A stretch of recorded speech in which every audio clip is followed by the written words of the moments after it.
$891 million. According to the Center for Strategic and International Studies, that is what Operation Epic Fury costs the United States every single day. Not every month, not every quarter, every day. $38.56 trillion. According to the Joint Economic Committee of the United States Senate, that is America's national debt as of February 2026, growing at $6.43 billion per day, $267 million per hour. Now at a war. Not a small one, not a limited strike, a full-scale air campaign against a country 3.8 times the size of Iraq, with 3.4 times the population, and a coastline that controls 20% of the world's oil supply. Do the math. America is spending nearly $1 billion a day to bomb a country it cannot occupy, while borrowing $43.5 billion a week just to keep the lights on. That is not a strategy. That is arithmetic with a death wish. Welcome to frozen assets. The world is shifting. And what's happening behind the headlines is about to change everything. Here's what the White House told you. According to Defense Secretary Pete Hegseth, Operation Epic Fury is, and I quote, the most lethal and precise air power campaign in history. According to the administration, the strikes were necessary to eliminate imminent threats from the Iranian regime. They told you Iran was on the verge of assembling a nuclear weapon. They told you Iranian proxies posed a direct danger to American service members across the Middle East. They told you this would be fast. 4 to 5 weeks, according to Pentagon briefings. A clean operation, surgical, precise. Their argument sounds familiar. Iran is a rogue state. It sponsors terrorism. It threatens our allies. It defies the international order. The reasoning follows a well-worn script. We strike now or face a nuclear-armed adversary later. We act decisively or risk escalation on their terms. They point to Iran's ballistic missile arsenal, the largest in the Middle East, according to the Congressional Research Service. They point to the proxy network stretching from Lebanon to Yemen. They point to the Fatah hypersonic missile program with claimed speeds of Mach 13 to 15. It sounds reasonable. It sounds responsible. It sounds like a lie. Here's what they do not mention. According to Senator Mark Warner, Vice Chair of the Senate Intelligence Committee, after receiving classified briefings, he stated that he had not seen evidence of an immediate Iranian threat. 4 different answers were given on why this conflict was started. But don't take my word for it. According to CNN polling from March 2026, 59% of Americans disapprove of the military action. Only 27% believe the United States made enough diplomatic effort before resorting to force. 60% said the administration has no clear plan. These are not fringe opinions. That is the majority of the country rejecting the premise of this war within its first week. According to an anonymous Pentagon source who spoke to Congress, there was no intelligence suggesting Iran planned to attack United States forces first. Read that carefully. The country's own military and intelligence apparatus could not produce evidence that Iran was about to strike. Yet here we are. Senator Tim Kaine called it a colossal mistake and a dumb war, asking whether the president had learned nothing from decades of meddling in Iran and forever wars in the Middle East. Republican Representative Thomas Massie declared his opposition, stating plainly that this is not America first. When a Republican congressman publicly breaks with his own party's president on a military operation, that tells you something the press briefings will not. According to NPR and Marist polling, 56% of Americans oppose this military action outright. Both chambers of Congress held votes on war powers resolutions. The Senate rejected it, 47 to 53. The House rejected it, 212 to 219. The 8th failed war powers resolution since June 2025.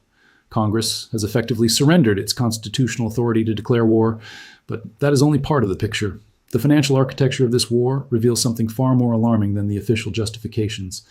According to CSIS defense analysts Mark Canchin and Chris Park, the first 100 hours of Operation Epic Fury cost $3.7 billion. Of that, $3.5 billion was completely unbudgeted. The Pentagon has not asked Congress for supplemental funding. When Undersecretary Elbridge Colby was asked for official cost figures, his response was, "I will get back to you." Let that sink in. America launched its most expensive air campaign in history, and the people running it cannot tell you what it costs. According to CSIS analysis, over 2,600 munitions were expended in those first 100 hours alone.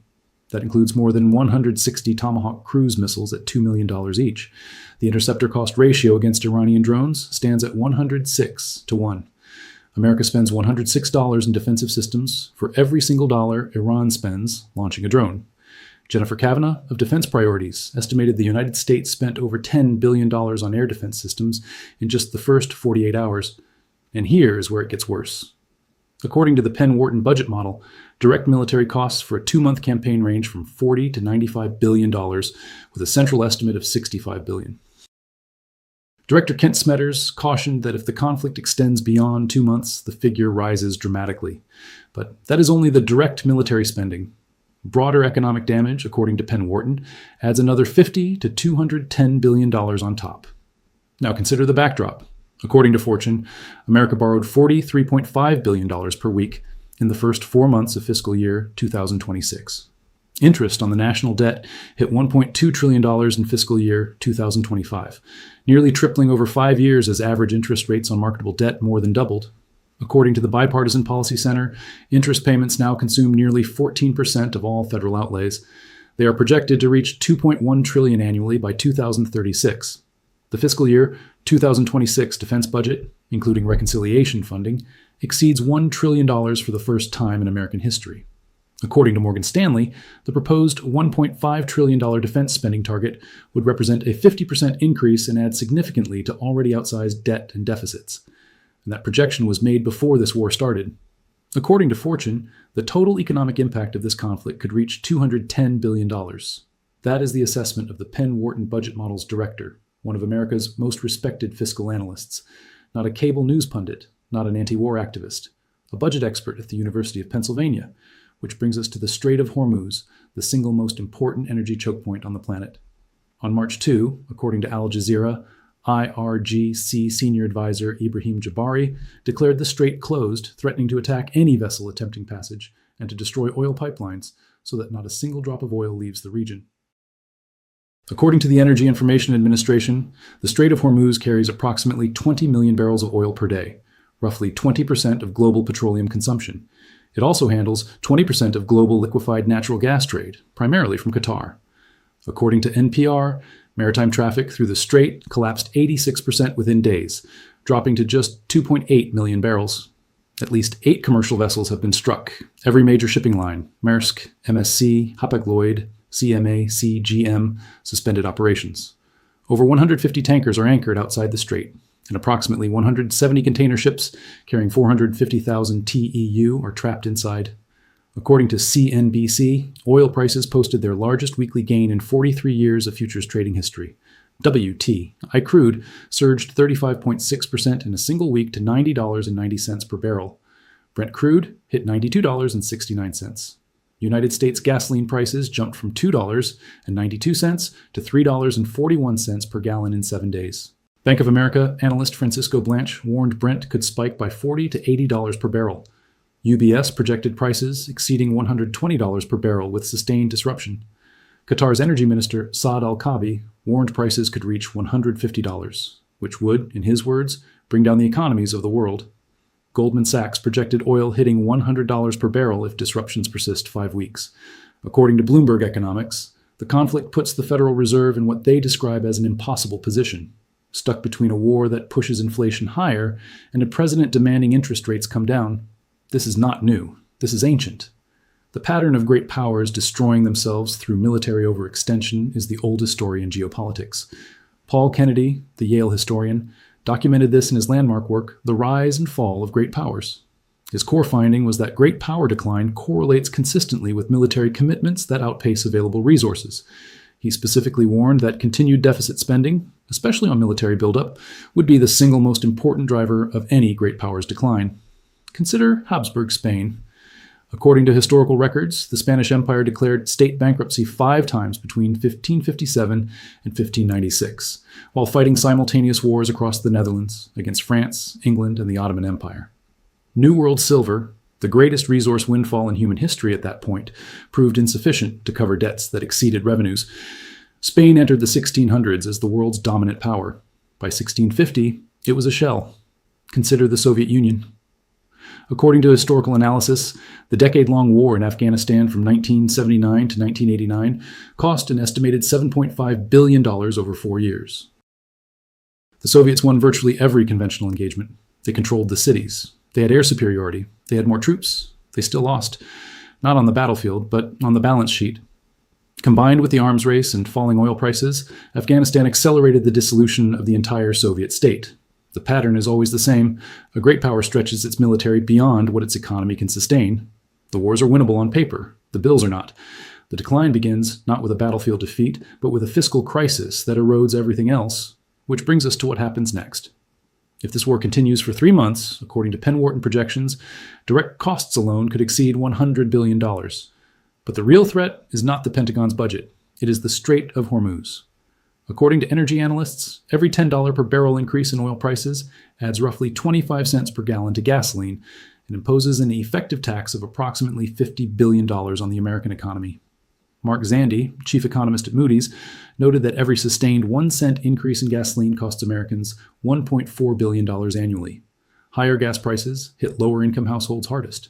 For context, according to Brown University's Costs of War project, the post-September 11th wars cost $8 trillion total. The Bush administration projected Iraq would cost $50 to $60 billion. The actual cost was $2.89 trillion and counting. Those wars were funded entirely through borrowing, the first time in American history that taxes were cut while going to war. Nobel laureate Joseph Stiglitz wrote that before going to war, a nation must consider whether the costs are worth it and whether there are other ways of achieving its goals, and that this calculation simply did not happen with Iraq.